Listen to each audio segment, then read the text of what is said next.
네, 안녕하세요. 네. 자, 배휴가 황백스님에게 말하기를, 그렇다면 이제까지의 허다한 언설들이 모두 방편으로 대답한 것들이어서 사람들에게 가르쳐 보인 실다운 법이란 되게 없었다는 말씀입니까? 실다운 법이란 전도됨이 없거늘 너 지금 묻는 곳에서 스스로 전도되고 있구나. 그러면서 무슨 실다운 법을 찾는단 말인가? 넘어가서 배휴가 묻는 곳에서 이미 스스로 전도된 것이라면 스님께서 대답하신 것은 어떠하십니까? 사물을 통해 자신을 비춰볼 지언정 남의 일에는 상관할 것이 없다. 그러고는 다시 말씀하셨다. 어리석은 개와도 같아서 움직이는 물건을 보기만 하면 문득 지저대니 바람에 흔들리는 초목과 또한 다르지 않다. 이어서 말씀하셨다. 우리의 이 선종은 위로부터 전성되어 내려온 이래 아르마리, 지혜, 아르마리를 구하게 한 적은 없었다. 오로지 도를 배우라고 했지만 이것도 교화하는 방편으로 한 말이다. 사실 도 또한 배울 수 없는 것으로서 아르마리를 배우는데 뜻을 내면 도에는 도리어 어둡게 된다. 네, 여기까지 잠깐 보겠습니다. 그러니까 지금 입장이 배휴 거사는 못 깨달은 입장이고 황격스님은 깨달은 입장. 이어서 이 두 가지, 그래서 배휴가 질문을 하면 황격스님은 그 질문에 답해 주는 게 아니라 질문하는 것 자체가 못 깨달아서, 못 깨달았다는 것은 이분법의 입장이에요. 이분법, 분별하는. 그리고 깨달았다고 하는 것은 중도, 불의, 일심, 연기의 입장이에요. 그러니까 요 두 가지에 대한 안목. 다시, 현상만 보고 사는 사람은 항상 모든 것을 이분법적으로 봐요. 가장 기본적인 이분법의 첫 번째는 내가 있고 세상이 있고, 나와 세상의 이분법. 그리고 여기서 안 끝나고 이분법은 좋다 나쁘다, 뭐 선악, 옳다 그르다, 시비, 뭐 여러 가지 이런 분별이 계속 일어나는, 그러니까 그게 이제 일반인들의 삶이죠.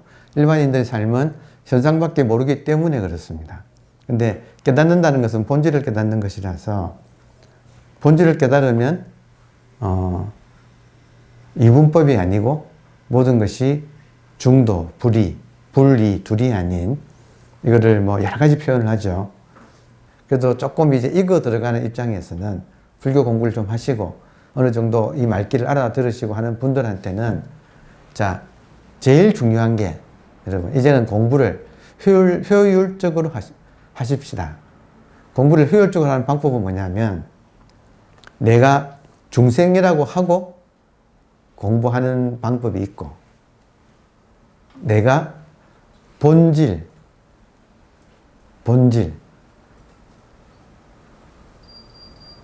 현상의 나의 입장에서, 중생의 입장에서 마음 공부하는 방법이 있고, 본질의 입장에서 마음 공부하는 방법이 있어요. 근데 이거를 일반인들은, 또 일반 영상은 내가 중생의 입장에서 마음 공부를 해요. 근데 이제 공부가 좀 되면, 특히 선불교에 대한 어느 정도 이해가 익어지면 점프를 해서 이거를 뒤집는다 이거예요. 전도몽상을 그냥 바로 뒤집어 버립니다. 도를 증명한 노래, 도를 증명하는 노래, 정도가의 1초 한 번 띄어서 직입, 곧바로 들어간다, 열애지, 열애의 경지예요. 그러니까 이것이 이제 가리키는 것은 뭐냐면, 정신 차리면, 여러분, 이제 나의 육체와 생각, 감정은 현상이지만 육체하고 생각, 감정이 모두 나한테는 보여지는 대상이다. 이 말 들어옵니까?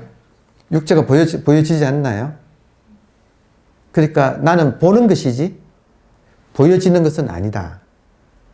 보여지는 것은 현상이고 보는 것이 본질이다. 근데 육체도 보여지고 생각도 사과, 빨간 사과 보여지지요. 생각도 보여지고 감정도 보여져요. 그러니까 지금 기준이 보여지는 모든 것은 현상이다. 근데 보는 것은 본질이다. 여기 하나의 기준이다 이거예요. 그러면 보는 것이 무엇인가 할 때 지금 원효스님이 딱 답을 먼저 말해놨어.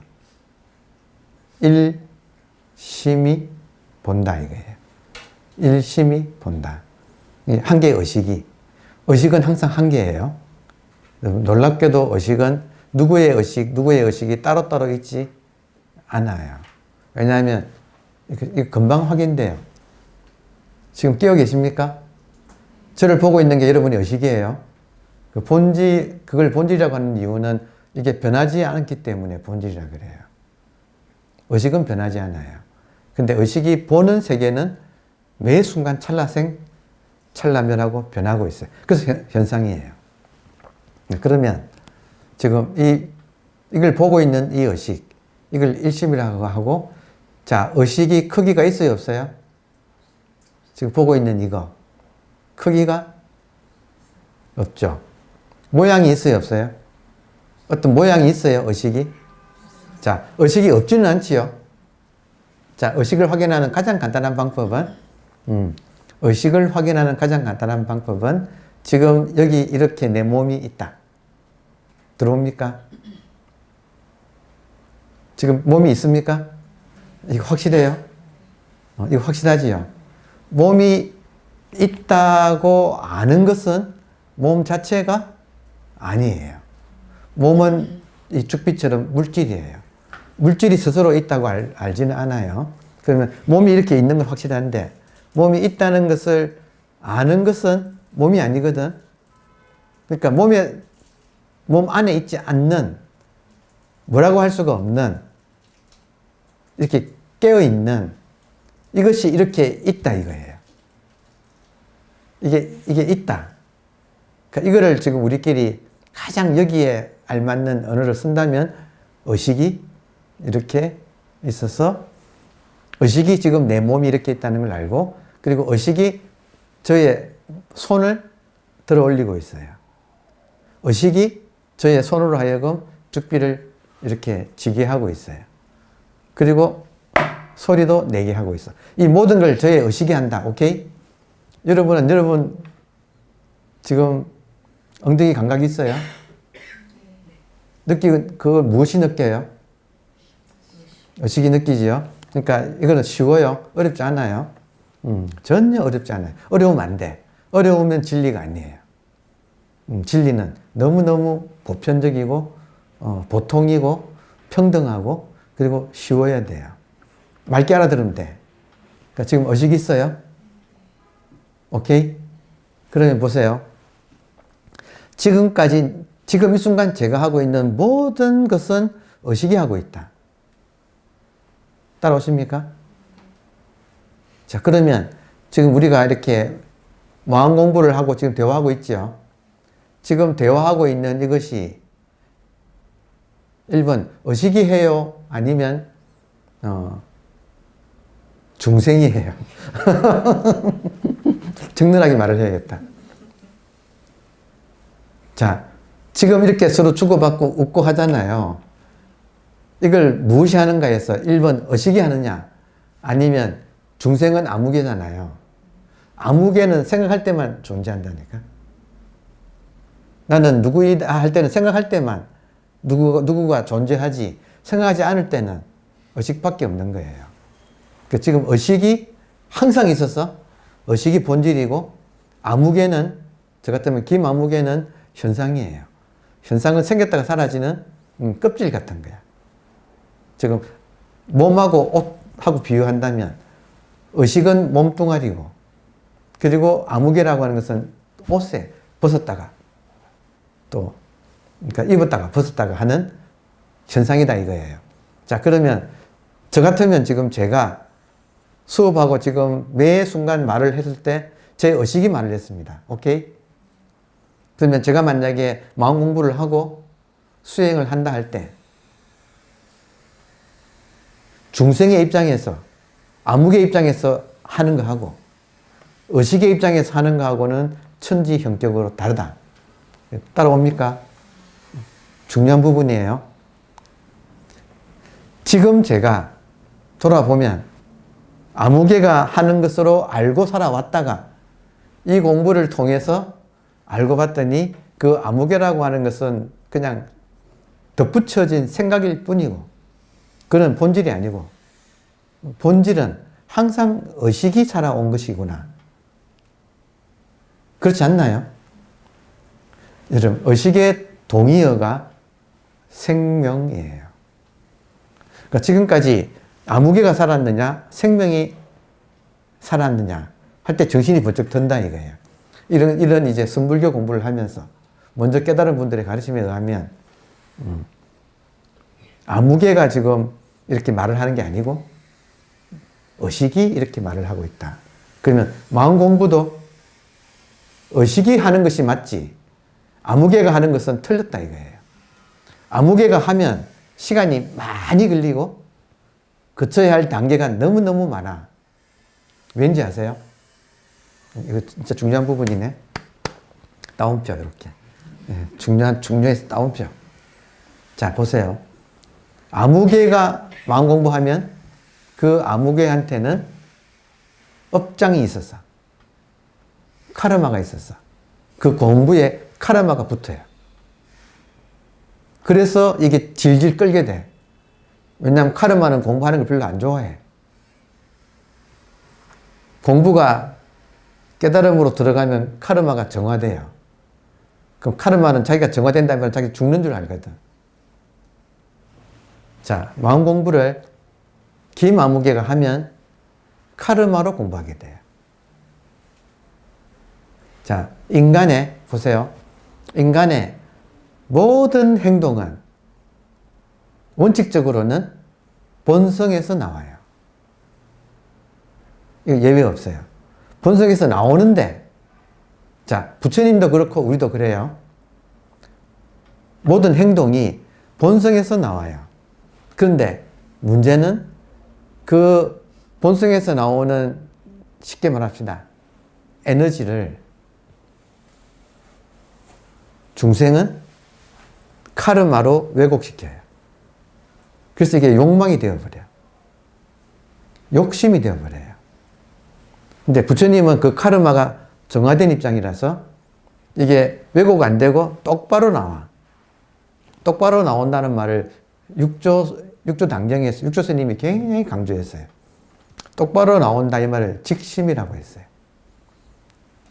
왜곡돼서 나오는 건 욕심이지만 이 본성에서 에너지가 있는 이대로 상대하는, 인간은 상대해야 돼요. 부처님도 에너지는 똑같아요. 그러니까 같은 에너지인데 본성에서 나오는 에너지는 같은데 중생은 카르마에 의해서 왜곡되고 욕망으로, 욕심으로 왜곡되고, 이런 도인들은 이 왜곡 안 되고 똑바로 그 정화된 입장에서 있는 그대로 상대를 한다 이거예요. 그러니까 요 차이가 있다. 자, 있지만 따라서 공부를 왜곡하는 것을 인정하고 공부를 하면 한없이 그 왜곡 상태를 극복하느라고 시간 다 가고 공부의 진도는 늦다. 초심자는 그렇게 해야 되지만 그게 명상이 그거예요.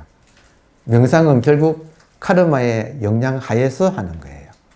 그러니까 조금씩 좋아지는 거지. 근데 선불교의 깨달음의 세계는 이제 한번 이거를 탁 엎어. 전두몽상을 엎어.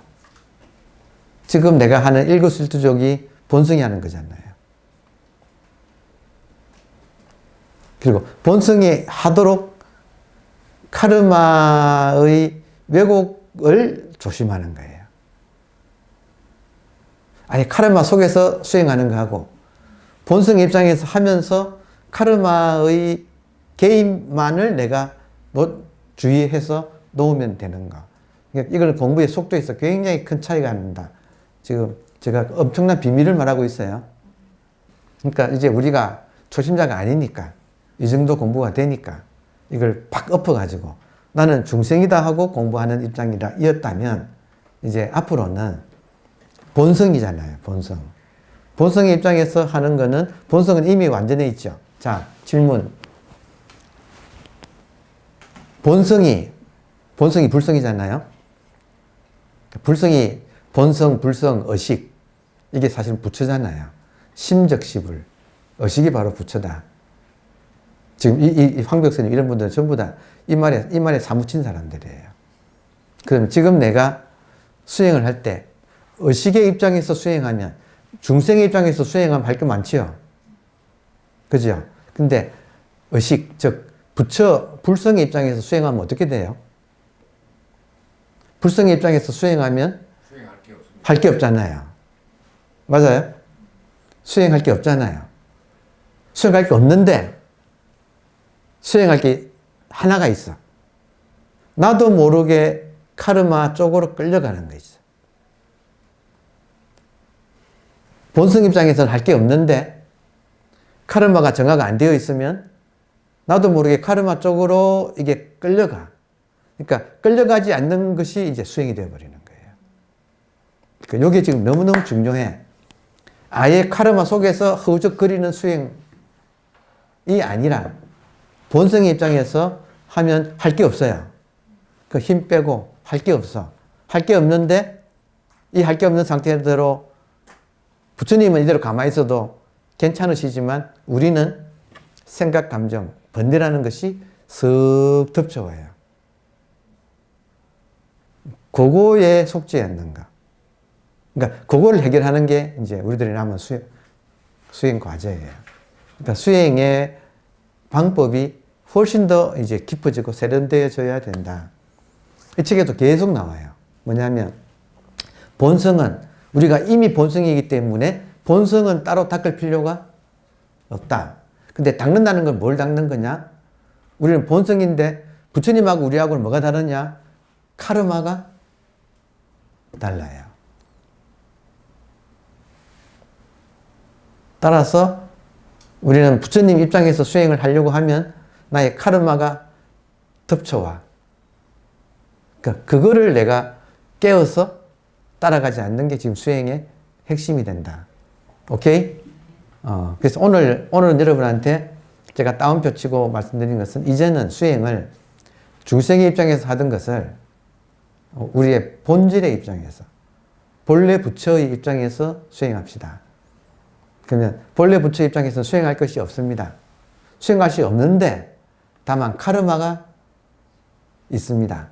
그럼 그 카르마가 나한테 영향을 주는 거를 내가 깨어서 잘 보는 게 지금 수행의 핵심이다. 자, 수행할 필요 없다 이 말은 보세요. 본질 입장에서는 수행할 필요 없다. 이 말이 맞죠? 여러분, 우리들의 불성은 청정해서 이 현상에 더럽혀지지 않아요. 그러니까 불성을 수행할 필요는 없어. 불성은 깨닫는 거지. 있는 그대로 다 깨닫는 거지. 불성을 수행할 수는 없다. 아예. 오케이? 그래서 도불용수 마조스님이 도는 수행으로 깨닫는 것은 아니다 그랬어요. 그럼 깨달음은 이렇게 하여튼 스승을 먼저 깨달은 사람을 만나가지고 그 가르침 하에 하여튼 무슨 수를 써서라도 하여튼 깨닫는 거예요. 근데 깨닫고 난 다음에 정말 중요한 게 카르마는 남아있어. 그래서 카르마를 정화시켜 가는 게 진짜 수행. 그래서 카르마를 정화시키는 수행은 깨달아야 할 수 있다. 깨달아야 그 힘으로 자기 카르마를 정화시킨다. 이해됐나요? 이게 지금 조사선이라고 하는 그 방식이었는데 문제는 자기 카르마를 스승과 살면서 계속 여러분 천하의 조주가 자기 스승인 남전을 40년 모셨어요. 깨닫고 난 뒤에 조주 스님이 깨닫고 난 뒤에 자기 스승인 남전 스님이 돌아가실 때까지 20살 이전에 깨닫고 60살까지 자기 스승을 모셨어요. 그러면 40년간 남전 스님을 계속 옆에서 깨달은 사람 입장에서 모시면서 계속 함께 하면 얼마나 이게 훈련이 될까요? 그 카르마가 얼마나 정화되어 있을까요? 그래서 나중에 천하의 조주가 되거든요. 그러니까 공부가, 그러니까 지금 여러분께 말씀드리고 싶은 것은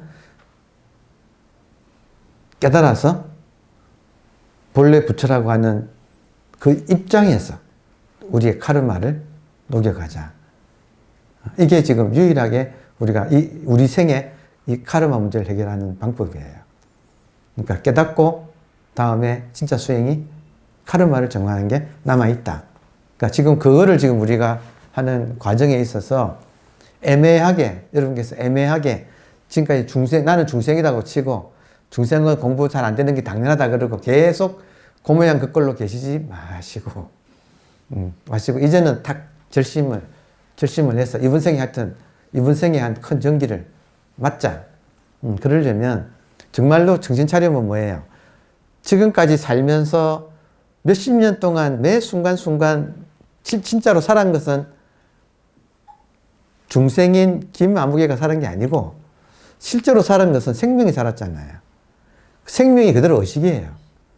의식은 그냥 의식이 아니고 살아있는 의식이라서 생명의식이에요.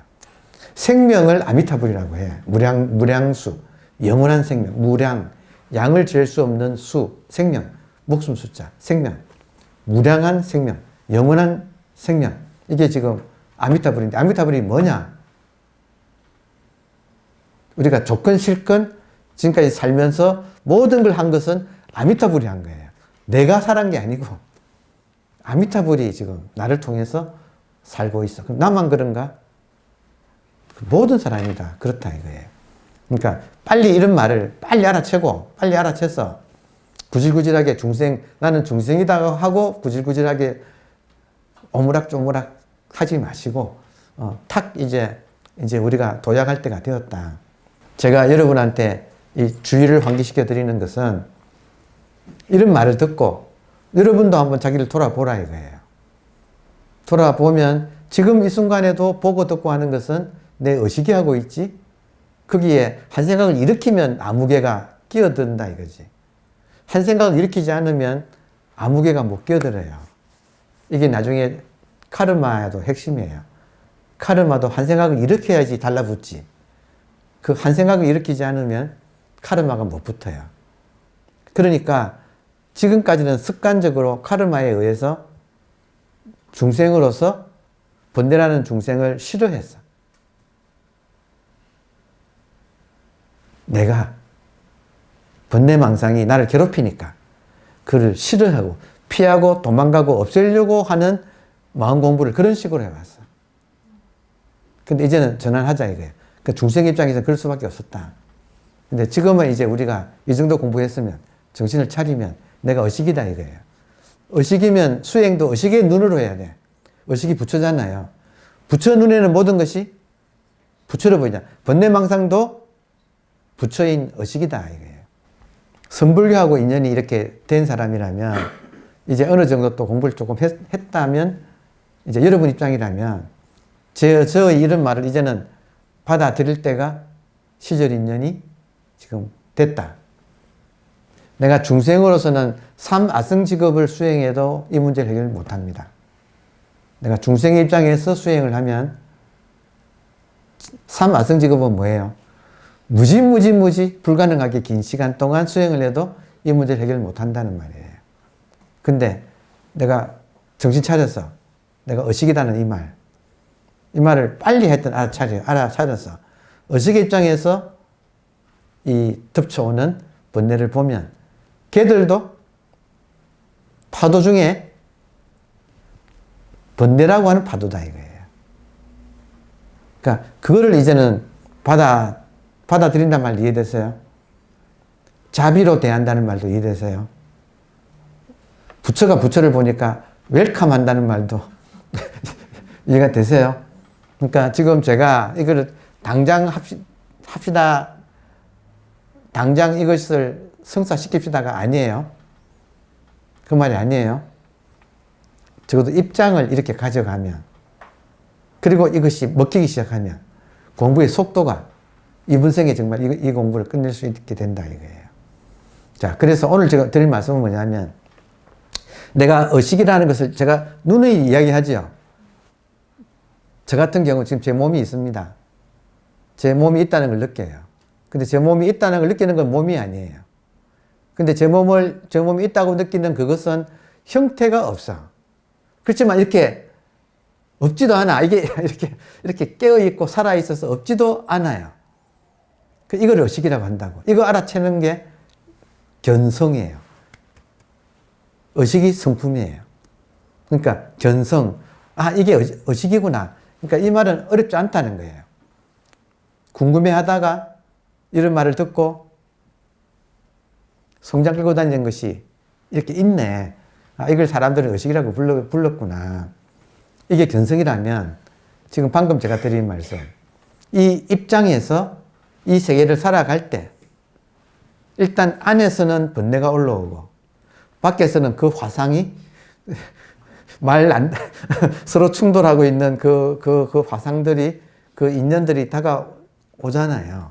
그러니까 밖에는 일단 좀 두고 우선은 내 안의 중생, 밖의 중생은 좀 우선 두고 내 안의 중생이 번뇌의 모습으로 내 안의 중생이 온다 이거예요.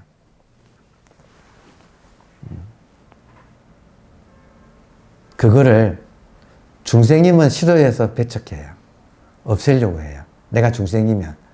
근데 내가 의식이라고 하는 부처라면, 의식이라고 하는 부처를 육조스님은 자성불이라고 불렀어. 내한테 스스로 있는 본질로서의 의식, 그것이 부처다. 자성불. 자성불의 입장이라면 그 번뇌도 나의 이 법신불의 분신으로 이렇게 온 거죠. 화신불이죠. 자성불을 의인화해서 아미타불이라고 불렀어요. 그러니까 우리들 보고 쉽게 우리가 의인화하면 좀 더 피부에 와닿잖아요. 그냥 너무 객관을 하면 관념으로 떨어지기 쉬우니까. 자, 앉아서 수행할 때 의연하게 의식으로서 앉아서, 그리고 올라오는 번뇌망상이 오면 우리가 알 수는 있죠. 이제 그 정도의 힘은 이제 우리가 있잖아요. 딱 바로 정조하고 앉아 있으면 번뇌망상이 올라오잖아요. 이제 이거를 조금 더 우리가 원효 스님의 가르침을 가지고 좀 더 쉽게 하려면 의식으로서 번뇌를 맞이하는 방법이 나무 아미타불이에요. 번뇌가 아미타불이에요. 모든 것이 내 안에 번뇌망상, 감정, 어떤 어릴 때 입은 근본 상처 같은 거 있잖아요. 그게 지금 그 트라우마들이, 자, 일말까지는 하고, 이거 여기 지금 마칠게요. 어릴 때 우리가 겪었던 상처들 같은 것이 진짜 오래 가요. 할머니, 할아버지가 되어도 여전히 그 영향을 미쳐요. 왜냐하면 그 트라우마가 벌써 카르마가 되어 있어서 그래요. 자, 카르마가 끊임없이 번뇌망상을 일으켜요. 그거는 여러분 스스로 알지요? 그럼 그 카르마를 정화하는 방법이 뭐냐? 카르마가 보내오는 번뇌망상과 감정을 내가 아미타불로, 실제로 아미타불이에요. 그런데 왜냐하면 1심에는 예외가 없어요. 이때 1심할 때 심이 아미타불이에요. 한문 아미타불이 수많은 지금 온갖 것으로 지금 다 놔두고 있는 게 이 세계의 실상이에요. 이게 지금 사실, 이게 팩트예요. 팩트는 진실, 리얼리티. 리얼리티는 우리가 아무개니 중생이니 하는 것들은 전부 다 착각이고 생각일 뿐이고, 실제 리얼리티는 이 한계 본질이 수많은 현상으로 지금 드러나고 있는 것 뿐이에요. 법신불이 지금 화신불로 지금 드러나고 있는 게 이 세계의 실상이에요. 그러면 제가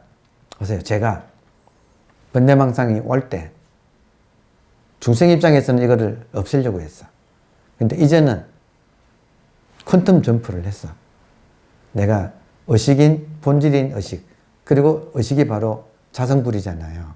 자성불이 아미타불이잖아요. 아미타불 입장에서 번뇌가 얘도 아미타불이고 번뇌도 아미타불. 그러니까 번뇌의 껍질을 쓰고 나온 아미타불. 그러니까 이걸 깨뜨려 보는 게 지금 우리 공부의 핵심이다. 자, 이거를 금강경에서는 약견, 만약에 본다면 재상, 모든 번뇌망상을, 비상, 그 번뇌망상의 껍질을 벗기고 본다면, 속지 않고 본다면, 그러면 그 번뇌망상에서 모양을 제거하면 뭐예요? 속 알맹이가 뭐예요? 예배 없이 이 전체가 한 개 마음, 아미타불이 그 모양으로 나온 거예요. 약견, 재상, 비상, 적견, 열애. 번뇌 자체가 열애, 아미타불이다 이 말이에요. 번뇌가 가지고 있는 그 상에 우리가 속지 않는, 지금까지는 속아왔어. 그래서 없애려고 했어. 모양이 좀 흉측했어. 근데 그 상을 내가 자비로서, 비상의 방법은 자비예요. 아, 신난다. 제가 말을 하면서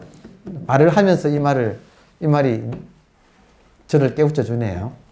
내가 자비의 눈으로 번뇌망상을 보면 모양은 흉측한 번뇌망상이지만 그걸 싹 비상하고 보게 되는데 그 알맹이는 뭐냐? 예외 없이 아미타불이다 이거예요. 진짜 이거 오늘 금강경의 핵심을 지금 같이 깨뚫어 버리는 거예요. 번뇌는 번뇌가 아니라 그 이름이 번뇌다. 그러면 이름이라는 번뇌를 벗겨버리면 알맹이는 뭔가? 예외 없이 한계 일심이 아미타불이 다양한 모습으로 펼쳐지는 것 중에 하나이다 이거예요. 앉아서 깨어있어서 스스로 의식인 입장에서 깨어있으면 번뇌망상이 올 때 어서 오세요. 지금까지는 없애려고 그렇게 애를 썼는데 이제 이것이 이렇게 전환이 되면 어서 오세요. 번뇌 부처님. 번뇌라는 이름의 아미타 부처님. 나의 카르마조차도 번뇌망상을 일으키는 것이 카르마예요. 카르마조차도 번뇌망상을 자꾸 부처로 돌려서 보게 되면 힘이 생기면 그 밑에 있는 카르마까지 보게 돼요. 카르마를 보는 힘이 생겨요. 왜냐하면 같은 패턴으로 자꾸 올라오니까. 번뇌망상이 같은 패턴으로 자꾸 올라오니까 그 밑에는 그 패턴을 만드는 카르마라는 뿌리가, 번뇌망상의 뿌리는 카르마예요. 그러니까 결국에는 카르마도 예외 없이 카르마라고 하는 부처다 이거예요. 그러니까 그걸 발견한 게 성불이다. 지금 견성, 성불 그러잖아요. 성불하는 방법은 지금 번뇌를 어떻게 다루냐가 핵심이에요. 번뇌라고 하는 내 안의 중생을 어떻게 제도시키냐, 천도시킬 것인가. 그 방법은 모진 바람을 해가지고 외투를 더 꽁꽁 번뇌의 상을 더 이렇게 닫게 만드는 게 아니라 상을 열게 만드는 거다. 번뇌로 하여금. 그러려면 따뜻한 햇볕을 쪼여서 지혜와 자비로 불을 가지고, 불이란 말은 의식 자체가 불이에요. 여기서 나오는 빛과 열기로서 그 번뇌를 이렇게 따뜻하게 품어서 그 번뇌로 하여금 스스로 옷을 벗게 만드는 거. 비상. 옷을 벗게 번뇌의 옷을 벗게 만드는. 그럼 알맹이는 뭐냐? 그게 아미타불이다 이거예요. 우리가 그때 진짜 친견하게 된다. 번뇌를 자비와 사랑으로서 안을 때 번뇌가 아미타불로 화해서 모습을 드러낼 때 그게 아미타불의 친견이다 이거예요. 그러니까 그러고 보면 참 예수님이 원수를 사랑하라 그랬잖아요. 이때 원수가 번뇌야. 우리한테 원수는 번뇌예요. 밖에 원수 말고 우선 내 안의 원수 번뇌잖아요. 번뇌를 사랑하라. 그러니까 참 내가 공부를 해서 내 안의 중생부터 하고 힘이 길러지면 정말 이웃 가까운 인연을 이제 만들어가는 것. 이게 이 성불의 길이에요. 근데 이런 거를 놓치고 그냥 깨달음만 가지고 수행 필요 없고 뭐 하고 이런 것은 굉장히 위험한 발상이다. 진짜 이거 카르마 때문에 그래요. 카르마. 그러니까 수행하지 말라 이러면 딱 바로 따라 붙는 말이 뭐냐면 업은 어떡하라고. 여러분 수행 안 하면 업은 깨닫는 것만 가지고 되겠어요? 깨닫는 것만 가지고는 카르마는 꼼짝도 안 해요. 오히려 카르마는 깨달은 카르마가 돼.